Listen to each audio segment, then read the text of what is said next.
Realak aparretan jarraitu nahi du, txuri-urdinek 5 garaipen jarraian daramatzaten ligan, eta 6. bila zelairatuko dira gaur Madrigal futbol zelaira.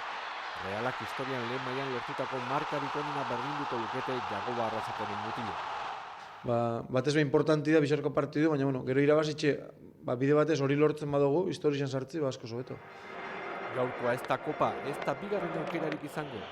Realak eta Villarrealek sailkapeneko 5. tokia izango dute jokoan. Villarrealek ez du etxean jokatutako azken 5 liga partiduetan garaipenik lortu, baina talde sendoa dela erakutsi zuen ostegunean honetan. Arrasate aurkari zorrotz baten zain azaldu zen atzo, baina bere taldearengan konfiantza handia du. Nik uste dut gube gauzak ondoitzeko gai bagazela, azken bi partiduetan adibidez bati utzi mantendu dugu horrepe konfiantzia motosku eta erasuma badakigu beti ukitxu dugu zela aukerak, ez? Orduan, ez dakit gioi antzeko izango dan, baina partiduen zailtasune bai izango da antzeko, gatxa. Kopako partiduan aukian eseri ziren titularrak hasieratik izango ditu gaur futbol zelaian.